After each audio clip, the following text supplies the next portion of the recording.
Welcome back. Full Program Golf Podcast with me, Josh Collin, and we're going to be here with Stevie McAvoy as well. Today we're going to talk about Antalya, Turkey. Phenomenal destination. Let's get into it.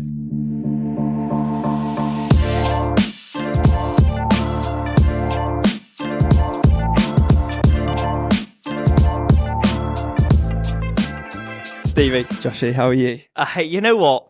Very, very well. How about yourself? Very well. Good to be back. It's great to be back. And I think we probably need to give a little nod to that, to the listeners. You know, we recognise there's been a couple of weeks, but you know what? Life gets in the way here and there, doesn't it? And you know what? If you want the podcast that we deliver, you're going to wait for it. You're going to wait for it. You're going to wait for it. It'll come. It's always going to come, but it's going to take its time. Life's got in the way. We've been on golf trips. We've been trying to create content for the listeners. We have indeed. And you know what? Here we are. Here we are. And can we just jump back in the pocket? Back in the pocket, enjoying that pocket. You know, we're in the same venue that we've held a podcast previously. We've mixed it up. We've gone from that slightly more formal table setting earlier in our podcast careers. You know what? We just feel really good in the lounge, setting. Is it just a mark of kind of our progression as a podcasting pair? We're just relaxing. And now the sofa just feels more like our home. Well, we'll see about that, won't we, at the end of the podcast. But we're certainly getting there. We're certainly getting there. What a great major we've just witnessed. What a great major. I am so excited to sit here and talk about golf with you. Yeah, I've actually really missed it. You know, for the last however many weeks it's been, I've been sat on my own. You know, I mean, the flats around me must think that I'm an absolute nut job. Because honestly, I've just been sat up. I've been sat here for hours. What do you think your cumulative open watching time was? I mean, it's more how many hours did you miss than did you watch. Even factored the rounds of golf for the weekend around the Open. Smart. I thought it was a fantastic event this year. I thought it was absolutely fantastic. I thought Troon played its part probably more so than it did in 16. I think that kind of 63, 65 on Sunday in 16 was probably a bit too low. But I think that Saturday afternoon of golf, there were many a player that came off and said it's the hardest 9 holes of golf they've ever played. And do you know what? I'm here for it. Yeah. Every video watching, it was just such an easy watch. Player after player after player coming off and talking about this is the hardest back 9 hole round of golf I've had. You know, I've not had this since junior golf. I've hit 2 iron, 4 iron, 5 iron, 2 iron. You know, if you run through the Justin Rose. Justin Rose did it, didn't he? Yeah. I really enjoyed it. Every so often he just dropped an 8 iron in there, like on 12. I was like, you're not helping your cause here, fella. But I wanted that again on the Sunday. Now, we witnessed, for me, one of the great final rounds of golf from Xander. Wow, what a season he's had. We'll come on to that. But as I say, I was hoping for drivers into the par 3s again. I was, yeah. It was obviously, I think, like any major, you're hoping for maximum carnage on the back 9. And unfortunately, we got maximum carnage, but just a bit earlier. And so, yeah, Xander just played better than everyone else. And in the end, it wasn't close. I thought through about 4 holes, there's a whole crew of them on about 6 under. And I was just like, this is going to be tasty. But he shut the door on them. He did. Well, so one of the boys, shout out to Elliot, a great listener, he actually, pre-tournament, took Tristan Lawrence at 250 to 1 each way. Oh my God. God. He's had a good week in the end, hasn't he? But as you can imagine, we were watching it up at the club. We had a great day. We had the gold medal competition, a pairs 4-ball competition. In the morning, 9 a.m. shotgun start. We're not going into that too much for the viewers and the listeners. But as you can appreciate, a great start to the day. You come in, you have your lunch, and then really the leaders are starting to go off. And Elliot, as you can imagine, was quite animated around the leaders' golf game. Quite a sensational call, Tristan Lawrence. I mean, he looked like for a minute that, he was playing well, and he was also I suppose when you think about it, he didn't even blow up, to be honest. So I'm going to do him a disservice here. But he was hitting drivers where everyone else was hitting irons, and he was just threading them. And I was just like, maybe it's this boy's day. He really was. I think it was 12 where he hit driver just short of the pot bunkers that were in the fairway into sort of the narrowest part of the fairway, and that just showed proper bottle for a guy who's not been up there. Obviously, they're all phenomenal golfers. I feel as though everyone did a disservice to Daniel Brown. Talking about what times he going to blow up, etc., etc. All right, maybe he did go a little bit backwards on the final day, but what a fantastic performance again from him. Top 10 in the Open next year. Yeah. And a top 10 in one of the hardest Opens that there's been in, quite well. I say that Liverpool obviously was heinous weather last year, but I feel like they grinded this week to the finish line. McIlroy would have taken his finish. That's a fact. Yeah, that was this. I mean, we know from our little betting thing we run on the majors. I mean, the amount of people that lumped on McIlroy. I mean, I feel like you just got to say no at this point, haven't you? I think he's gone. I've said it quite vocally at the club, at our golf club, and I'm now putting it obviously on one of the UK's major golfing podcasts. I don't think he wins another major. I've said this prior to last season. I've said it prior to this season. Obviously, he got very close to the US Open. Mm-hmm. I actually think that miss was more damaging to his hopes of a major than any of the miscut this week, anything else, because though, okay, the pot on 18 for McIlroy. I mean, everyone's talking McIlroy. I don't want us to get sucked into the McIlroy vacuum when there's a lot of people to talk about who've actually finished. But we've not been on the podcast for a bit, so we've got to discuss the US Open very briefly. Great win for Bryson. Have you seen, just very quickly, the day we're recording this, the YouTube video that Bryson is releasing today? Yes, I have seen a nod to that. And I literally was just like, I mean, the Donald is pulling out all the stops. Yeah. I mean, he got, a fake sniper to clip his ear. He's going on Bryson's podcast.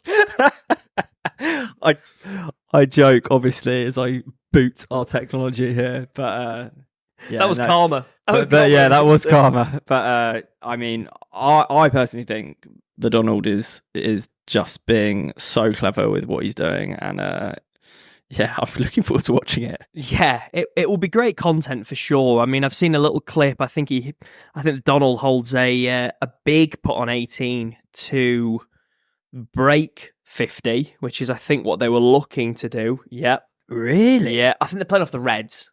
Yeah, that's the concept. But hey, don't get me wrong. Even if I walked in and broke 50 and someone said, well, it was the Reds, I'd be like, yeah, it was. Yeah, it was the Reds. But tell you what, for the old golfing confidence, which to be fair, I'm in need of at the minute, just going up the tees and just getting yourself a little score, it's not a bad play, actually. It was one of the things that Bryson talked about doing. And he said that was one of the best things for junior golfers to do, just get used to shooting low numbers. But if we've divulged a little bit, I just want to touch upon the McIlroy piece just a little bit further, if I may. Tasty bone, isn't it? Yeah, it is a tasty bone. And I feel like I want my opinion heard on this one. Let him hear. The putt on 18 was, for us, sat here, a difficult 2.5-footer, 2-footer. Slippy slidey. It's down the hill, right to left, just screams to be missed, okay? At their level, would expect it to be holed. But the one on 16 wasn't even outside the hole. That was an absolute horror show. That was the bad one, in my opinion. That was tough. And if you look at the year before, he was trying to track down and hunt down Wyndham Clark, who just showed so much bottle that back nine. I think he was level, maybe 1 under on the back nine, but just consistently churned out the parts to win at LACC. Bryson didn't do that. He played the last 5 and 1 over par and still won the major. It was there. Bryson is 1 back with 5 to play, plays them in 1 over and wins. There isn't a world where that should be good enough. And that has to be eaten away at the McIlroy. I've called him the McIlroy. The McIlroy, yeah. Macro, I'm with you. Micro, what an up and down from that bunker. phenomenal. However, Johnson Wagner, was it? Love him. Just showed how easy a shot it was in the dark. Did, in the dark. Yeah. A big Johnson Wagner fan, to be fair. Big John, great stash. Great stash. Yeah. What was the last PGA Tour event he won? Do you know? I do not know. AT&T Pebble Beach. He won the Pro-Am with Bill Murray and the overall. That's some great knowledge. That's some real high-level knowledge. And I'm really worried I got that wrong now. Well, it's you've dropped it and we've down. got absolutely no way of checking whilst this is happening. No, we don't. We're just So, going to go away with it. To the sword I go. Well done. We'll hear about it if that's the case as well. But yeah, I thought Xander was particularly fantastic. I just never. So I've got that wrong. I really think I've got it wrong. I think it was DA points that won with Bill Murray instead. Similar kind of character. Similar character. Anyway, we're definitely gonna have to move past that quickly. On we go. What are we talking about? Go. So, Xander, I just felt as though, and the reason I mentioned Elliot's bet on Tristan Lawrence was that because someone close to us had money on a player in the running at the time, we decided to take a look at the odds going into the back nine. And at the time, I think Schauffele was one back of probably Horschel at the time. Could have been Lawrence at the time. But the bookies correctly called it with 9 to play. Even with Schauffele behind, he was the odds-on favourite by a country mile. And the class came through. He was absolutely sensational. So here's a question for you. I heard it on another podcast, the Go Low podcast, give it a shout out. Scotty Scheffler's year or Xander's year? The year finishes today. Which are you taking? I don't even think it's a conversation, if you want me to be really honest with you. Scheffler has blown every ranking out the park. Mm-hmm. I saw a stat that they pulled up whilst we were watching the golf this week. You look at Tiger, and I think it was 2000 was the stats they pulled up, which were the stats they decided on.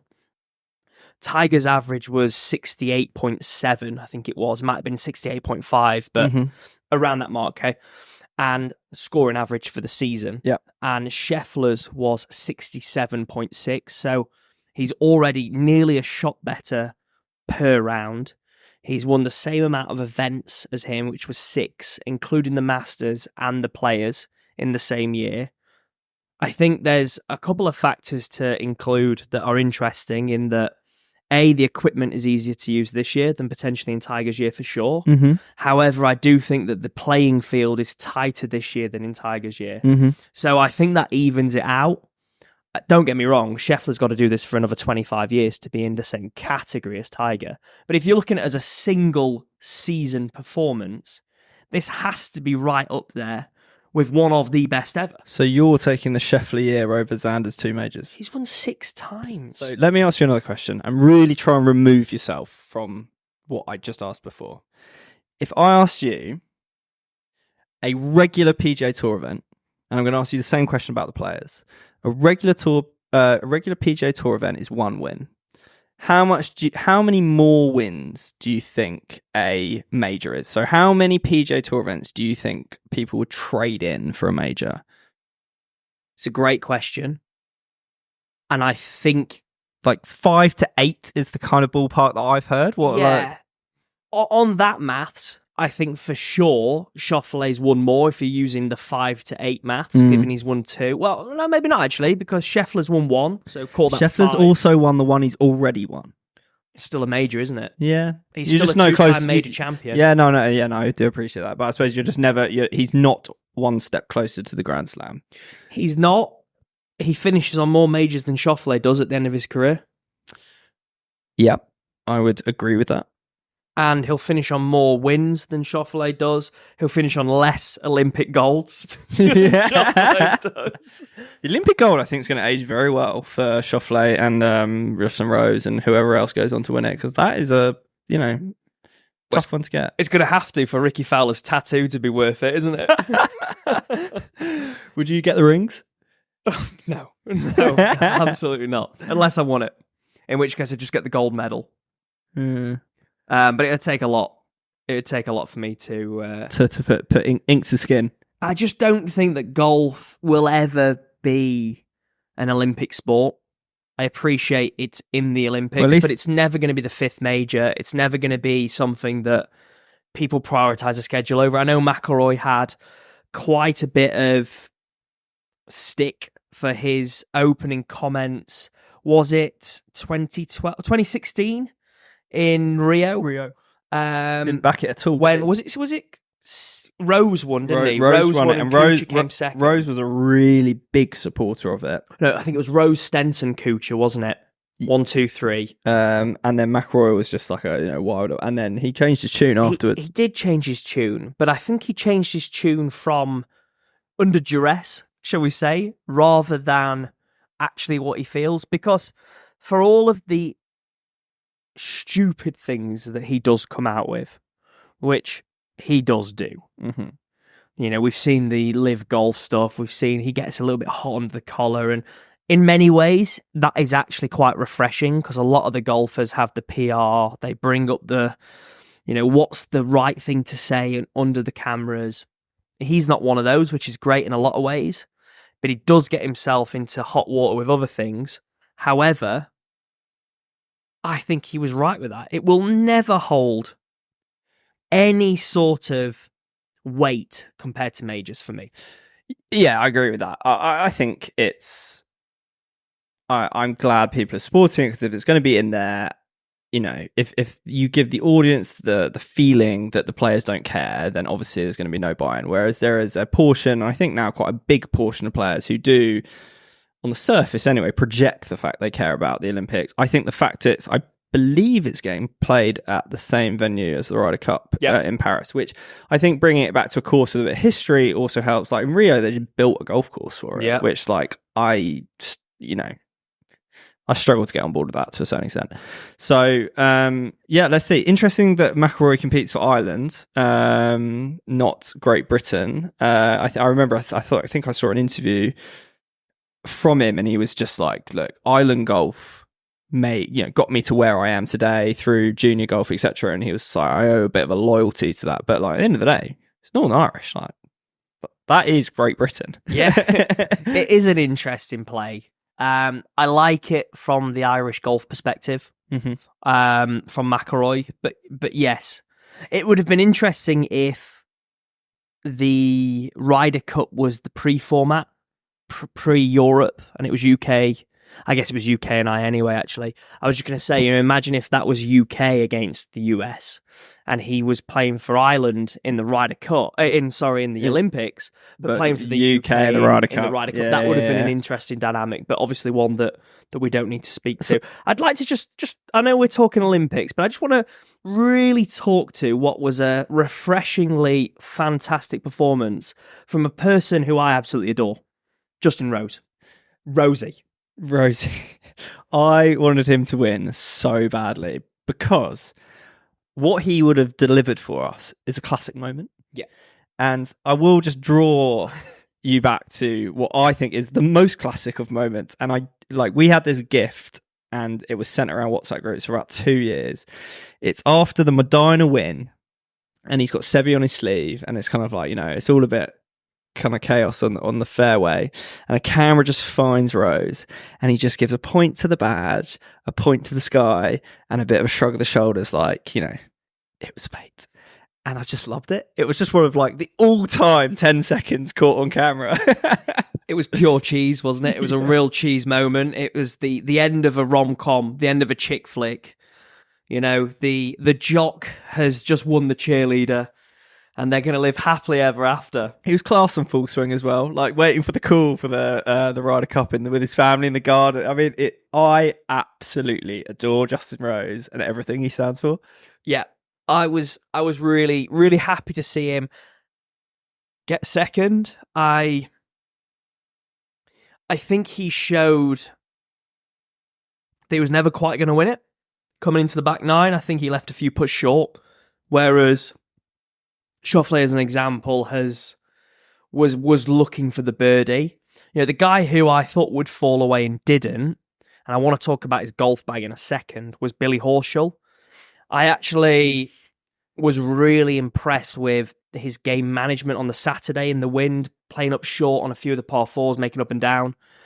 But he showed some serious bottle to finish birdie, birdie, birdie to get tied second. That has just seriously added to his coffers. So I always look at it kind of in the final round. I'm looking at the top of that leaderboard and I'm thinking to myself, who would I want to win out of this collection? Unless I've got a particular bet or favourite, I tend to just like think of like the three or whatever it might be. And I was pretty pro Horschel, mainly because I just know he'd have given you the passion and the energy if he'd have got it done. Like he's quite, You Irons. Irons. He would have just given you intensity, and he was intense about it. Like I think I saw something overnight. It was just like, I have worked my whole career for this moment, and I just want to see a bit of emotion. To be honest, like Schauffele, just the way it falls, and this happens a lot of the time. He's kind of putted up. He's got groups behind him, so he's not officially won. So he doesn't really want to let out too much emotion. He's tapping in on 18.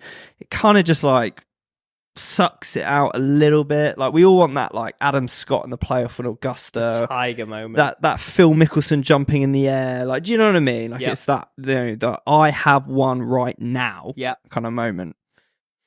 What I will say for both Justin and Horschel, you shoot 67 and 68 respectively, final day in the Open.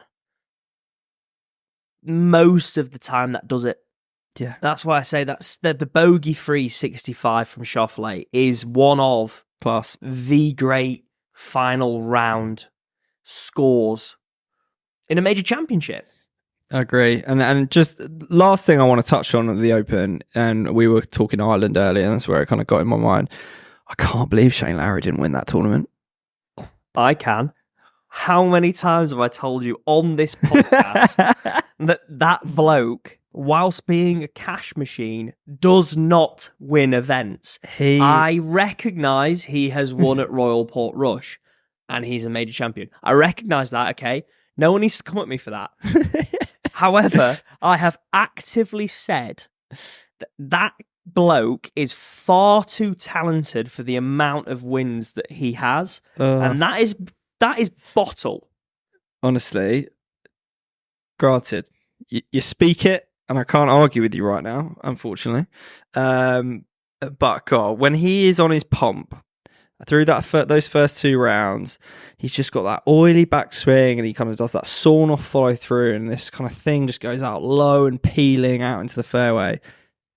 Magic hand. I mean, all but 10 holes on the Saturday afternoon, and he absolutely dominated that golf course. And it was great to see whilst it was good. And I'm glad he had a good run on Sunday, because I'd have felt I felt like it had been a disservice he didn't finish well, and he did. But yeah, didn't get the win. I think he will have probably sat over a beer that night and been like, cool. Missed opportunity for sure. I feel like we're going on the Open a lot, but you know what? It's a big point. I just want to also call out one of my favourite points of the Open. Justin Thomas, standing on the first hole on Sunday, thinks he's in it at even par and just couldn't hit it closer to the sea.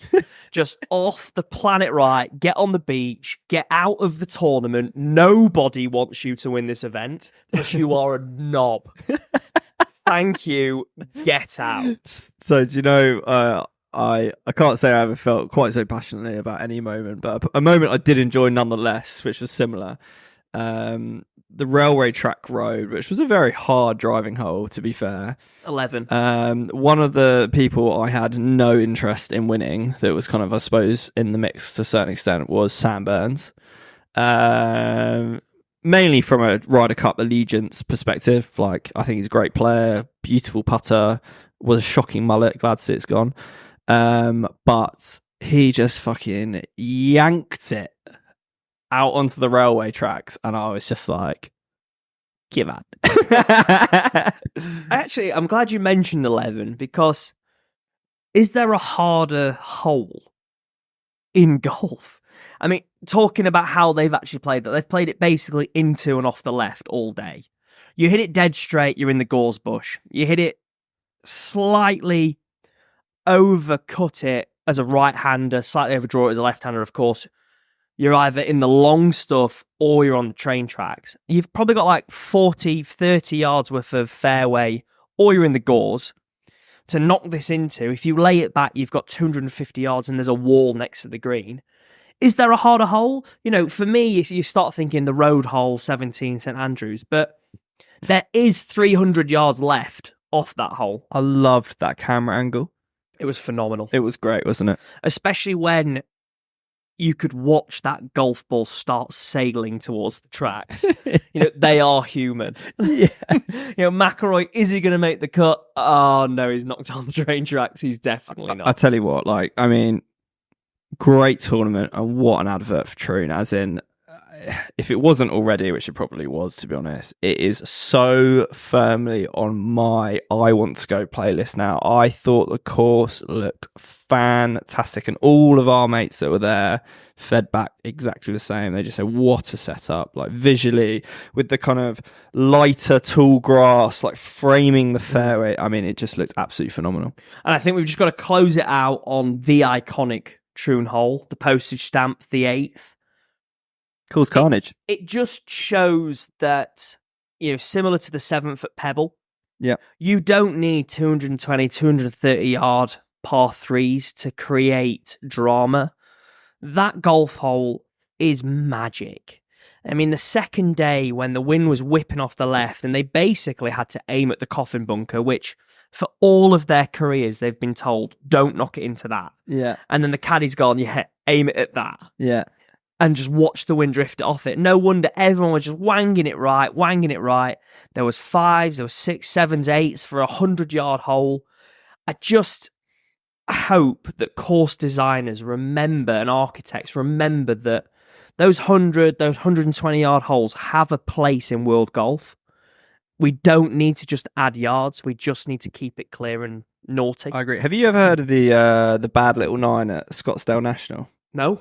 So Scottsdale National in Scottsdale it's owned by Bob Parsons, the PXG guy, and so he just built this big golf resort in the desert. You know, I love Scottsdale golf. Yeah. Super exclusive club. You know, costs $1 million to get in. Aside from the course, I think they got 1, maybe 2. They have something called the Bad Little 9, which is a 9-hole par 3, but like, you know, we're talking about a club where like joining fees like 250 grand. So they've got more money than I know what to do with. So it's like immaculate, incredible bunkering, whatever. And they basically have just made the hardest 9 par 3s you're ever going to find. And I would just love to play it. And that's basically all I wanted to share. Like, I think because those, and they're all short, but they're just all, you know, pin-sized greens, deep bunkers everywhere. And it is like the charm of a short par 3 is magic. Yeah, it really is. You know, we've got one of the great golf holes at Royal Mid-Surrey. The greatest? In the best on property? Best in Surrey, many would argue. The Pan Barton 6th, which is just a real naughty piece of architecture. You know, there's nothing to it, but that's what makes it so great. But we divulged. Where are we heading today then, my man? So we've just actually taken that flight into Antalya, into Belek in Turkey, which was a trip that we've got to give a nod to Sammy Runham. Brought it on our radar. It's somewhere that I've happened to be before, played before, at one of the courses, couple of the courses there, but never played a full golfing itinerary in this spot. So we decided to, same boys that went on the Bulgaria trip, and obviously so we've discussed that trip in detail. You know, we wanted to try something a little bit different. At the time, it was Bulgaria or Turkey. We went down the Bulgaria option, and it's fair to say it didn't live up to what we wanted it to be. So this year we did Turkey. So there were 8 of us that went on the Turkey trip. We stayed in the Kempinski, which I have to just give a nod and a shout out to the hotel. Was absolutely fantastic. A beautiful, beautiful hotel. And I think the magic of Turkey start and certainly does not end in its proximity to a million golf courses.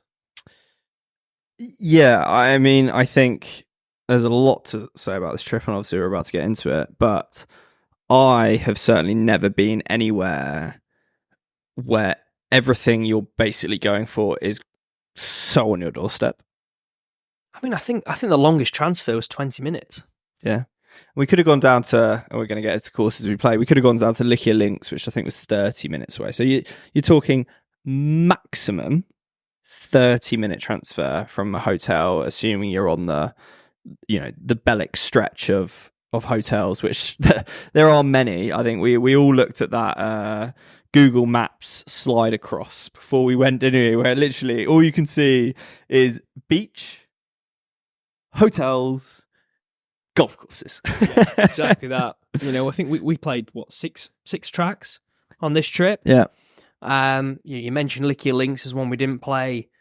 I mean, realistically speaking, there are another 5, 6, 7, 8 that we could have played on top. So I think I looked it up, and I'm trying to think if it's 16 or 18. I think you can play 16 and a half rounds of golf, never playing the same hole again.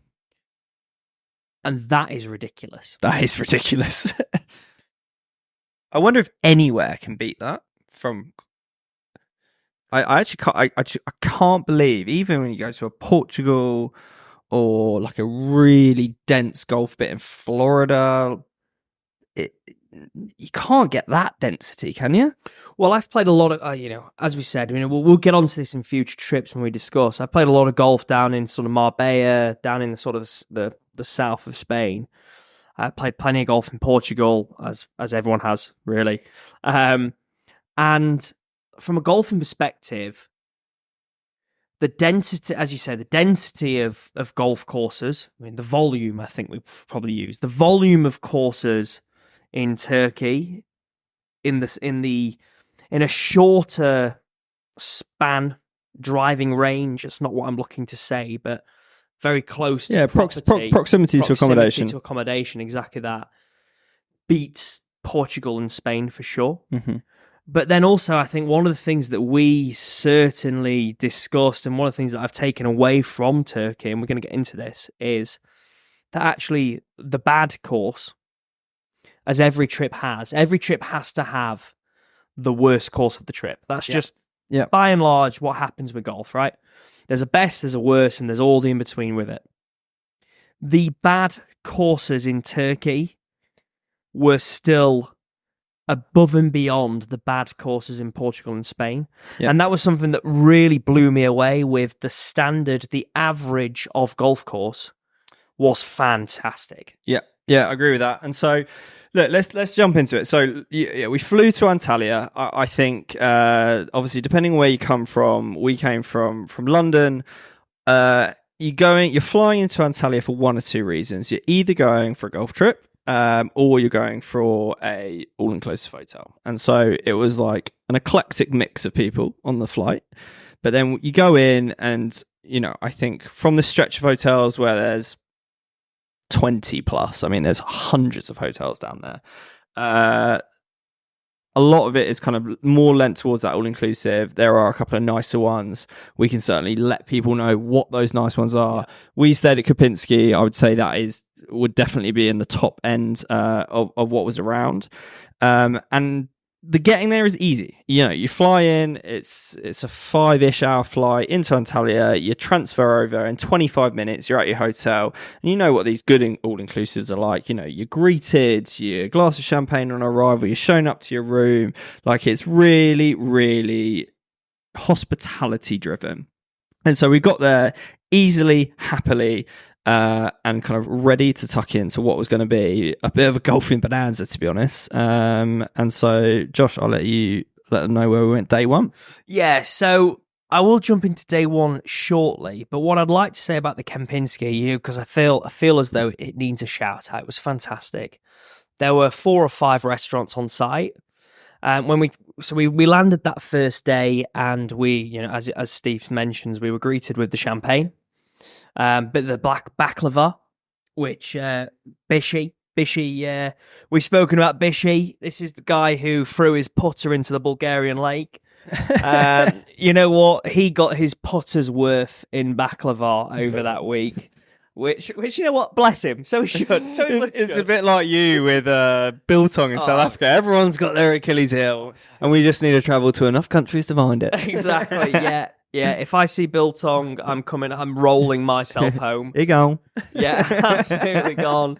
Joaquin, straight in there with that. But Bishy loved his baklava, so we entered there, and then that night we actually ate at the buffet restaurant. You know, everyone sort of turns their nose up at the standard hotel buffet, all inclusive sort of environment, and I think it took us about 3 or 4 nights to recognise that actually behind the counter there were fillets of salmon, there were beef steaks, there were scallops, there were some prawns, there were different things that were just sat there, just raw.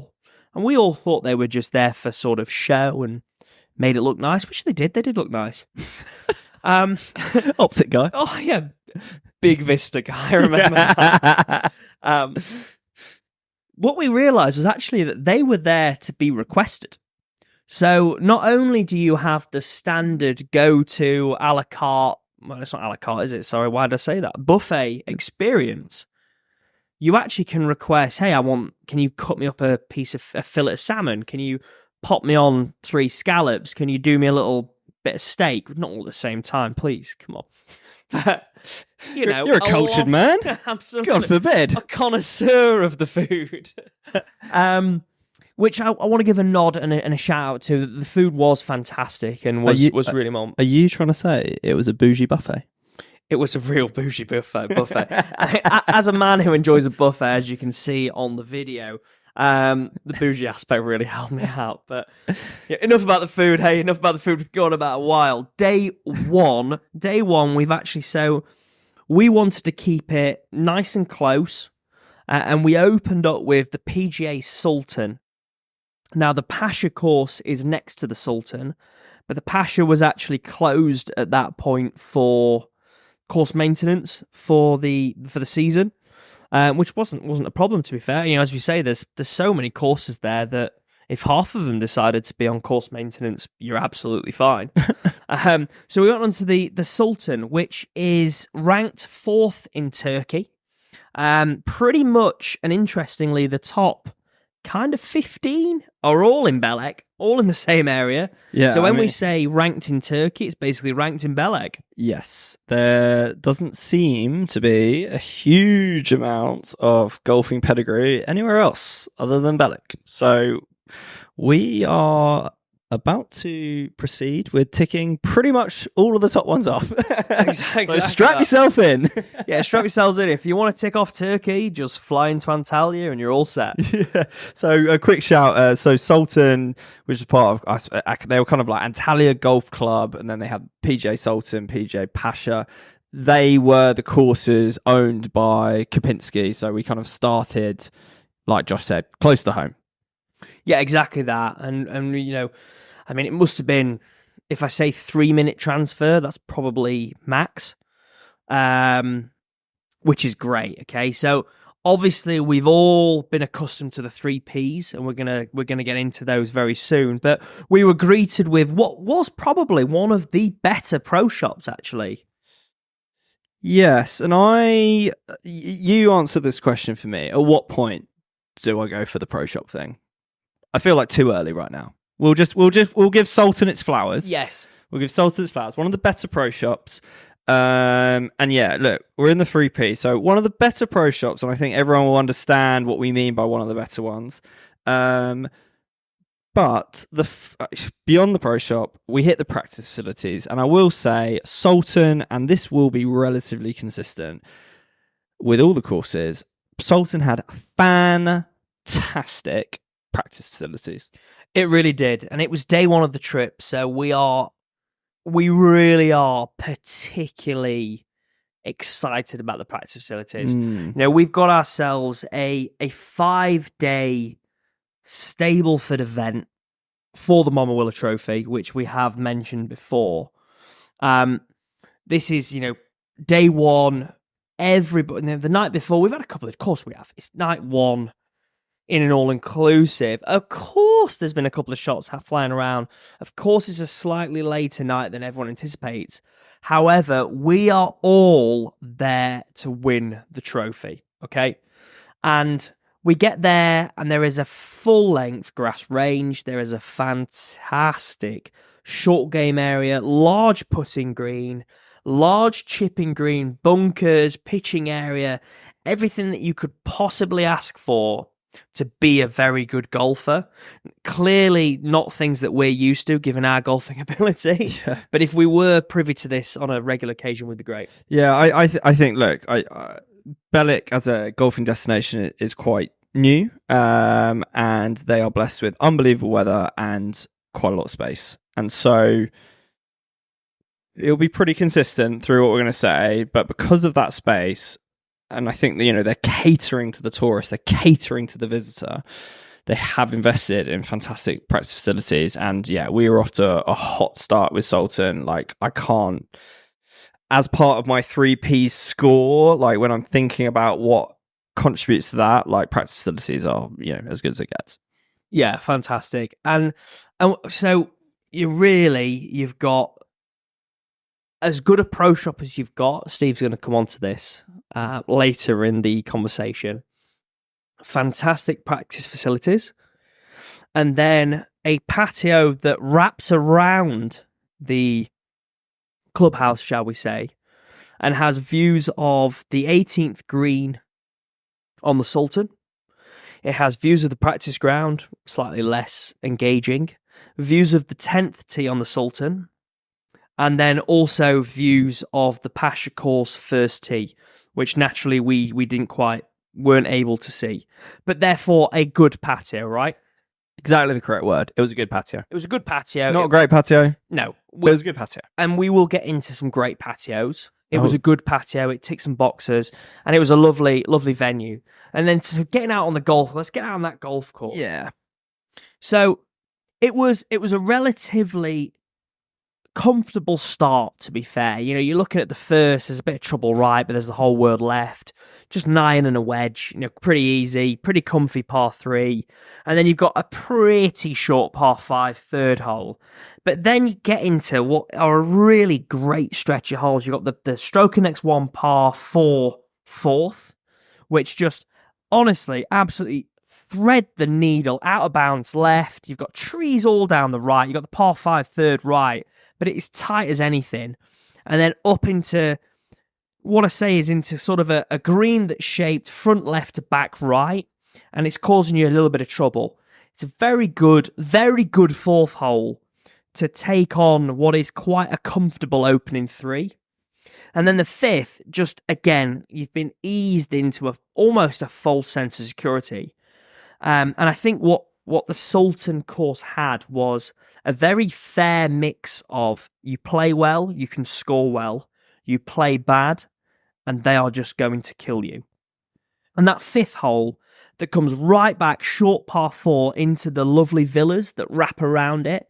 Drivable, you can get there if you hit driver, as we say, but there is out of bounds that wraps the whole length of the green all round left to right. So really, you're looking to lay it up with a 5-6 iron, maybe a 4 iron, depending on what yardage you like in, and just flick that into a 2-tiered green, use that back slope for us, and just sort of try and bank it back, and then just miss that putt low and right and make that easy par. All I'm going to say, mate, because I'm an honest man. I think it's an honest podcast. Absolutely. Thank God for your superhuman power, which is recalling every golf hole ever. Because I'm not going to lie to you. We went to Turkey. When did we go? June. Yeah. It's now end of July. We played 6 days in a row. And were the courses like wildly different visually?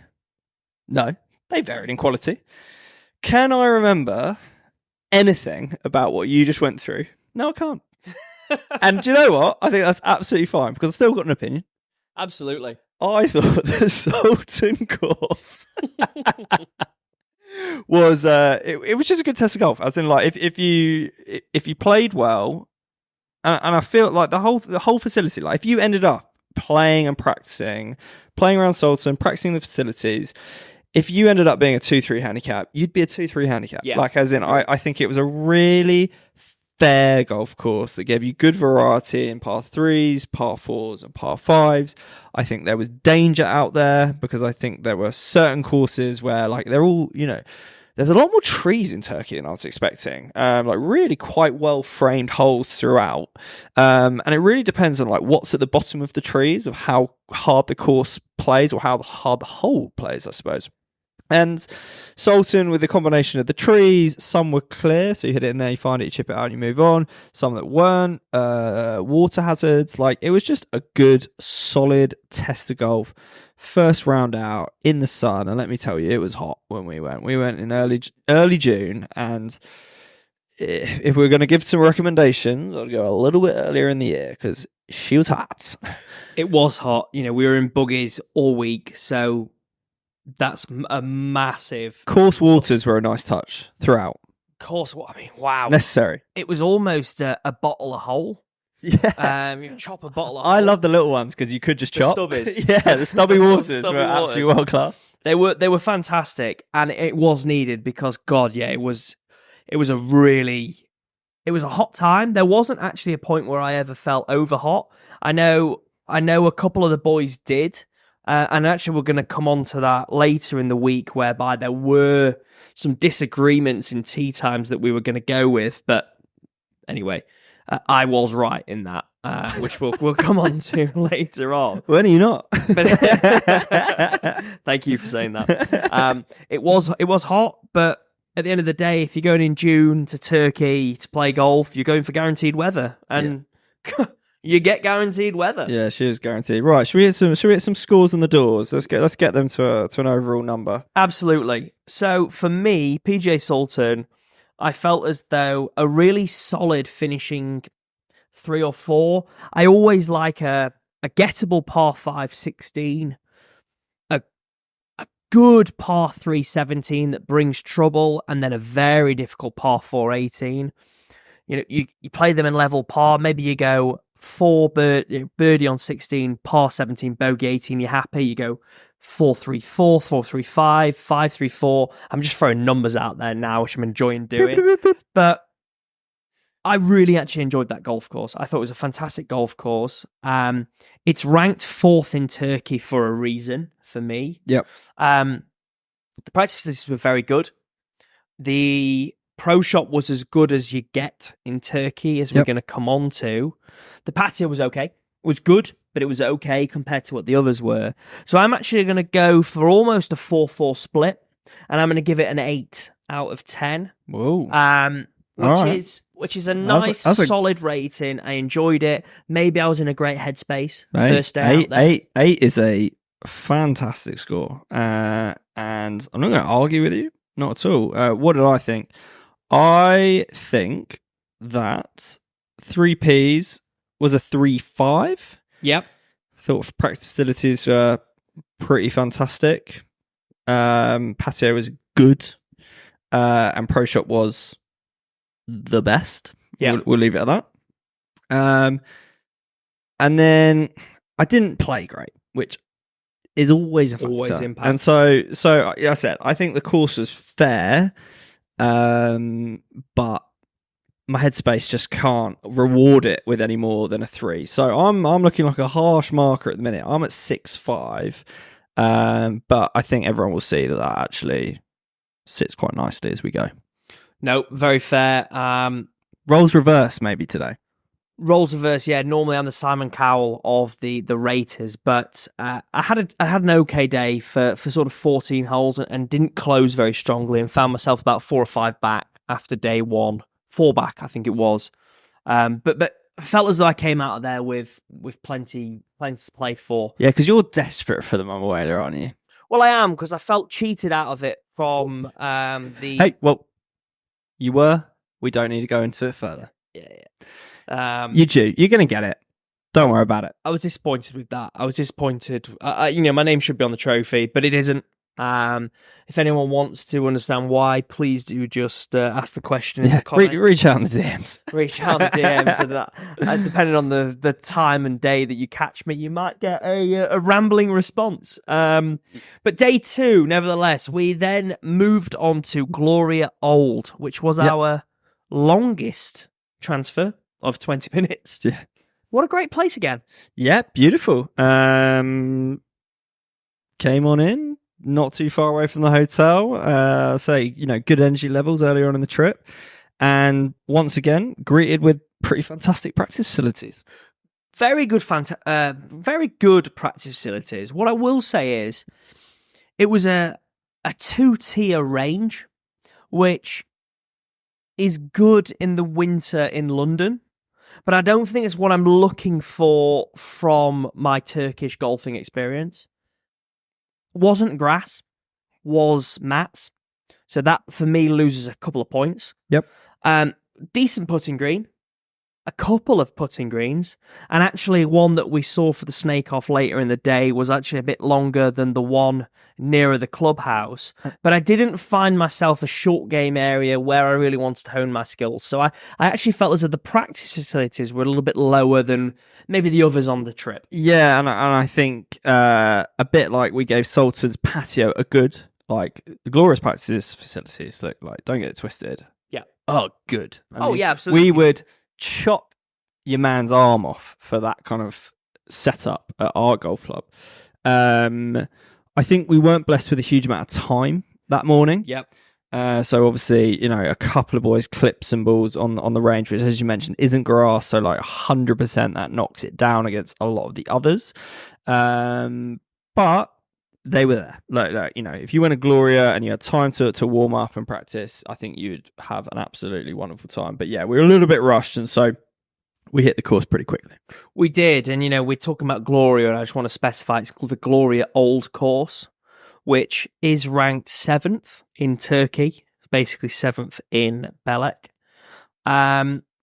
We've mentioned the practice facilities. The pro shop was okay.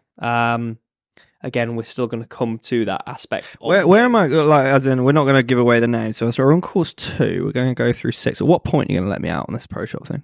I want you to come out in the pro shop at number 5 in Carrier when I really expected a big pro shot. All right. Back in the box. We can build to that. It's almost just hold it back. So Gloria Old, I would actually like to say, was given its number 7 in the ranking, and therefore was originally our highest ranked.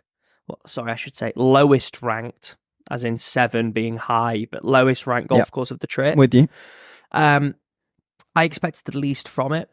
And right from the get-go, with that par 5 of the water all down the left and the island green, I thought it was an absolutely sensational golf course. I thought it was tough, but fair. It helps that we had a fantastic game. I actually managed to win the day, played some really good golf myself. I'm sure the listeners will understand that of course, clouds your vision. But it reminded me in many ways of Villamora Old Course. I remember you saying that. I thought it was with the umbrella trees, and it rewarded brave golf shots. It punished bad golf shots. Yeah. I think about the 16th, the par 4, the drivable par 4 with the water all down the left, quite tight. I took the driver, managed to knock it through the back of the green, made the 3. But at that point, it would be a great match play golf hole. And then the par 5, 17th next. It would be a great match play golf hole. It'd be a great medal golf place. It would be a great Stableford course. I was so impressed that the 18th hole couldn't have disappointed me more. You think about all of these golf courses. You think about the big golf course. You think about, we're going to come on to the Montgomery Max. You talk about Carrier. Even you talk about the PGA Sultan, which had a fantastic finishing hole. And it almost went out in a whimper with that short downhill par 3. Away from the clubhouse. Just down the hill. It was like a 9-iron flick. It's like, well, that's just a gimme par, just a crap hole. Yeah, I remember the feedback being pour on the patio after that. Like I think Gloria again was. I'm going to say it at this point. The floor in quality in Turkey, in Belek, is very, very high. Yeah. The golf courses that you think are going to be like the lower ranked, maybe more disappointing than other, is still a really, really good track that's well maintained. And so, going on from Sultan to Gloria, course was really well framed, like really enjoying the tree line fairways. Great condition. Can't knock it for that. Are there any, and maybe it's just with me, it's going to be about, it's a styling thing, okay. and just styles, of course, people prefer other things. I thought it was really nice. Like you said, finish was weak, which was a shame, but like just a good golf course. Am I going away being like, wow, that 16th and oh my god, that back nine? Like, no, I'm not. But like, let me tell you, the quality was great, and so for that, it was a good round of golf. I agree. I think if you're going there to play 5-6 rounds of golf as we did, it must be part of that trip for me. I think it's a golf course that, however far you hit the golf ball, whatever standard you are of golfer, you can play that well, you can play that badly. The stroke index 1/8 hole with the dogleg left, with the water all down the right and the trees on the left, I thought was a really fantastic hole, whereby you could hit 4-iron, you could hit driver, so you can hit it from sort of that 230, 240 mark right up to however far you hit driver. And leave whatever you want to leave in over the water, which for me, a great golf course and a good golf course even provides different tactics off the tee. And I felt that the Gloria golf course did that in a really good way.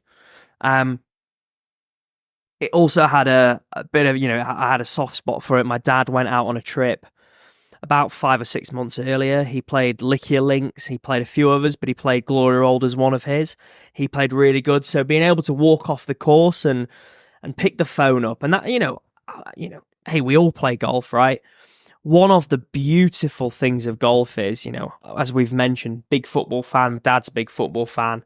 We're never going to play at Hillsborough. Sheffield Wednesday, obviously up the boys, been having a great pre-season. We're never going to play Hillsborough, but we can pick the phone up and still at the varying ages that we are, talk about the same golf course and the same golfing experience and how he played it and how I played it. And he played it 4 months previously.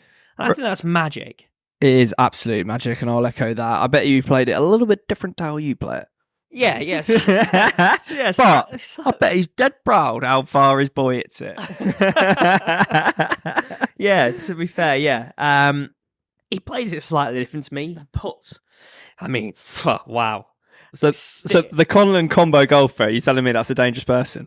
Yeah. If I did everything and he putted, we'd be a good golfer. Oh. Let's put it that way. I always remember we played back in the day. We played at Aberdale. I remember at Hallamshire as well in Sheffield, but we played at Aberdale at this point, and we had a 4-man team, 2 scores to count.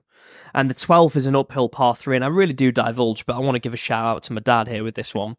Big Ian Conlon. Yeah, up the Ian Conlon. Came down for the Euros or final. Obviously, we'll get onto that in a second. Dog in tow. Yeah. Fred was there. Pin was front right, and he did a lovely rescue club. I mean, I think the rest of us hit 8 irons, but he did a lovely rescue club in back portion, sort of 45, 50 feet down the tier, right to left breaker, and he just poured it in the heart. And it was just one of those moments. We went on to win the tournament as a 4. It was just one of those moments that was just really, really lovely. We managed to win the 4-ball match play competition that year, which was, hey, enough about us, right? But ask me about us. No, it was a really good time, and at any point you can talk the same golf courses, same experiences with your family. It's just fantastic. I think you summed it up nicely. Like you can talk about experiences you maybe haven't done together, but like there's something you can relate to in conversation. But then that experience where you do it together, with your old man, unbelievable. Even when we won four-ball comp last year. I mean, it's bloody good fun, isn't it? It really is. And it would have been nice. We mentioned we came down last week for the Euros final. I think none of us expected to win that. Certainly the way we were playing, but it would have been one of those historical moments that you'd always look back on and say, we were together. And I mean, we digress, but like we are at such an age at the minute that if England can knock off a big tournament win, we will be out on the streets, up lampposts, having a good time. And as we unfortunately creeps getting older, those days will be behind us in the not. It's a big tournament every 2 years. Like we've got another 4 chances to be on the streets of London up a lamppost, and then after that, might need some convincing. Yeah, for sure. However, you'd like to think that maybe we're there after that. Yeah. But again, we don't. Right, let's get back on. Let's get back on topic. So Giria, let's have some scores on the doors. So some scores on the doors. I actually thought the golf course was absolutely fantastic. I gave that in and of itself a 4. I thought it was a really good golf course, and I know we don't normally break them down, but I want the viewers and the listeners to really understand what was a fantastic golf course. However, the pro shop was there, so it gets some form of pointage. Point 2. The practice range I thought was the worst of the group. Agreed. However, was still there, and as we mentioned, was still a good facility compared to others. But I liked the patio being almost floating on the water.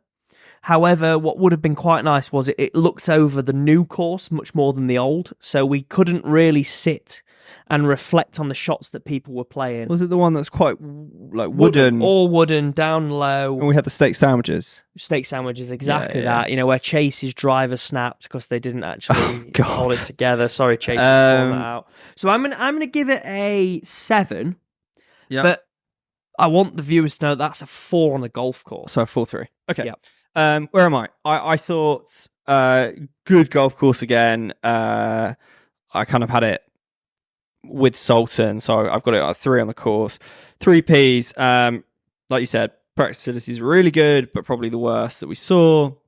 Pro shop, I won't even get into, and I thought it was the worst patio, to be honest. It was a nice patio, but like, I think we've spoken about what we look for in a patio, and it's all about setting, point of view, what you can see, and like it was cool, but it just like we couldn't see anything. We just sat in the middle of this lake essentially. So I've gone 3-3-6, which like I'm feeling like these are sounding harsh, but it's a really good place to go and play golf on holiday. But like it's just nothing is like screaming at me about memorable, like want to go back, play it again kind of vibe. Fair. Well, let's get on to day 3, which was the opening scream, surely. Day 3 was a golf course that I'd managed to play before. I've talked about my dad previously.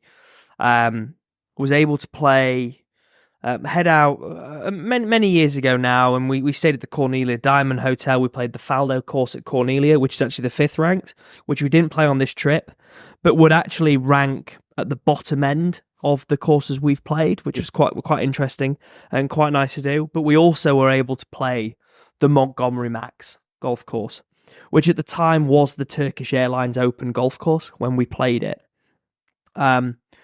It's a fantastic place, and I had harped on to the boys about how good the Montgomery Max was going to be, so I felt a little bit of pressure in that morning driving up to the golf course, but that soon dissipated as soon as we drove through, not the gates, but drove up the drive. Yeah, I think that Montgomery is the 2nd ranked course in Turkey, am I right? Yeah. And so, but it was the one that Josh had specifically identified as being like, something we should look forward to. And for me, really, really did deliver with that being 2. We're going to get on to 1, like, and these 2 courses in particular really being exceptional experiences. I thought Montgomery was a fantastic day, and I would label it a absolute must play. Oh yeah, if you go to Belek, as in there are 2 courses here which I just think are absolute non-negotiables. Like, if you're in the area and you're into your golf and you're willing to invest in whatever the green fee might be, which they weren't too dear.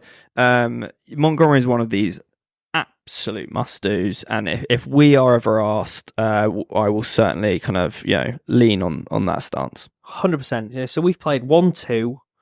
We've mentioned the 4 in PGA Sultan, and we played 3 in PGA National.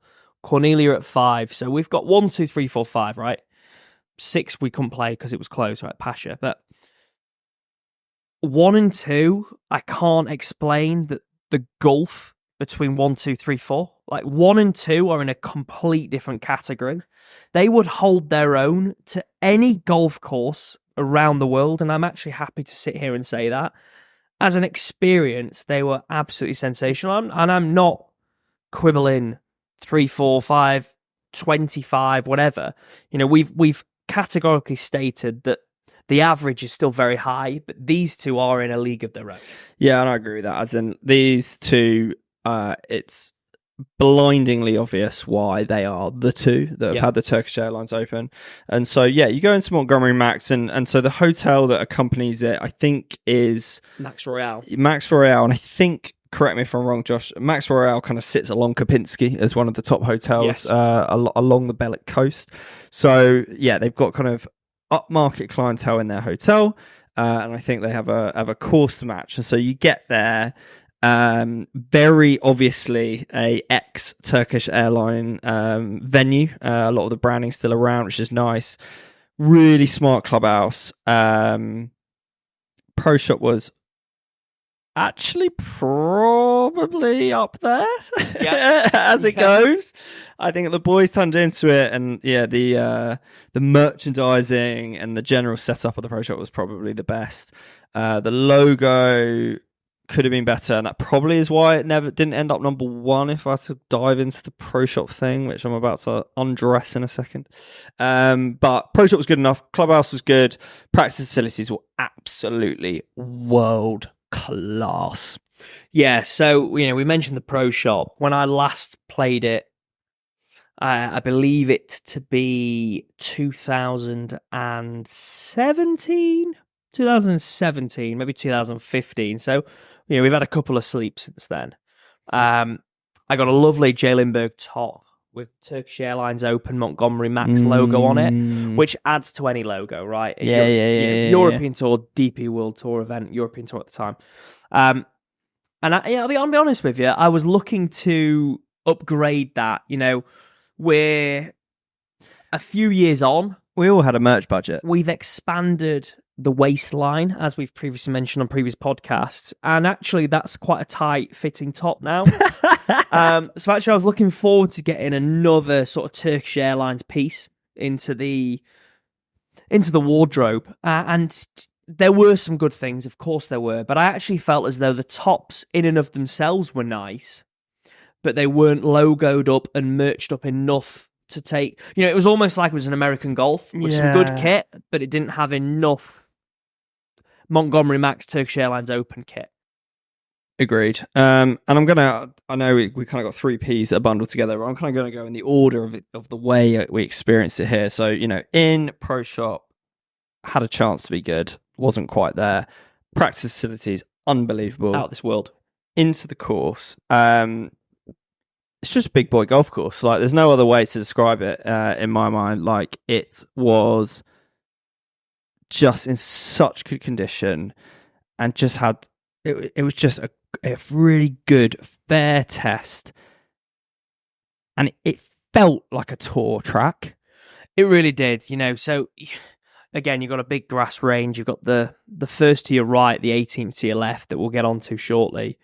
You're on the grass range. You've got a fantastic short game area, all grass again, bunkers, big putting green. You walk to that first. You talk about a big boy golf course.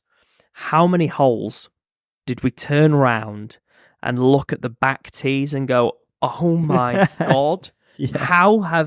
And then obviously in the clubhouse there is the winning scores, and I think Debuisson won at 19 under, Koepka won at 16 under, Debuisson then won again at 21 under, Hatton won at 20 under. I think they're the 4 winners. Please do tell me if I'm wrong, but you know what? I think I'm right. And you see where they've played this golf course from, and it's just a different game. They were so far back. I might be jumping the gun. Was this the one with the tee box on the house? No. Okay, we'll come to that. No, we will come to that. That was the Carrier 16th. Yeah. But I mean, I remember so you've got a good par 5 first, decent par 3 second, third short dogleg left, fourth is the par 5 over the water, is the fifth. And the reason I've had to talk that through is just to get to the fifth hole. Now, the fifth hole is this par 3. We played it about 180 yards, but there was this tee box, and so the green again goes from front left to back right, and there is this big pond. That's the word for it, just the whole way up the right. So you try and hit the cut shot, you don't quite catch it, you're in the water. You try and hit it centre green, you don't quite catch it, you're in the water. You try and hit the draw, you overhook it, you're in the bunker long and left, looking at the water. And we've played it from 180, which is, a hard enough golf hole. And there's this tee box about 50 yards behind us. And we're like, what on earth is going on here? And they've shot 19, 20 under around it. Yeah, I mean, yeah. In a different world, that is for sure. I just want to touch on the 18th. Yep. Just a really, really, really good par 5. And it's just what you want from a last hole, you got, if a game's on the line, the framing of it, Turkish Airlines open sign going back up to this hill with the clubhouse sat there ready and waiting for you. You know the patio's going to be good because you can see it. Yeah, an all-time finishing hole. Fantastic. But even if you think about it as a last, take a last 4. You think about the Open. Here, it almost fell over with 4 to go. But you think about the Masters, the 15th very much feels like one of the closing holes, right? Mm-hmm. Think about the 15th at the Montgomery Max, and it's that short dogleg left par 4. You can go for it with driver, but there's out of bounds left. Or you can lay up to what is actually a very tight layup and pitch up to a very undulating green. You've got the 16th, which is a great par 3 with a 2-tier green. 17, that short par 4 dogleg right. Again, you can go for it and try and thread the needle or lay it back to the bunkers. And then, as you say, that 18th, the par 5. I mean, it's dead left the whole way. There are the umbrella trees. I mean, again, they're not called that, obviously, but I hope that everyone can picture what umbrella trees are. Very, right? very tall, trunked with a thick kind of pine-like canopy. Exactly that. And you've got basically plenty of room right, but if you go too far right, you're blocked by the trees. You've got almost a little stream running up the left side, bunkers all through the middle of it, and then this huge 2-tier green, and the patio just overlooking, singing at you. Yeah, just screaming. So I play with you. I ripped a 2-iron down there, and I hit the top of the trees with my next shot, and it dropped me down to no man's land essentially. So they were in play. Yeah, great finishing hole onto what was a really, really good patio. So I'm going to give you some scores if that's all right. I'd love you to. I'd just like to shout out number 1 patio for me, but I'd love you to hear that. Yeah. So it was, course perspective, was a really big boy course. I've given it a 4, and let me try and justify that 4. I can't imagine there are more than a handful of 5s in the world. Yep.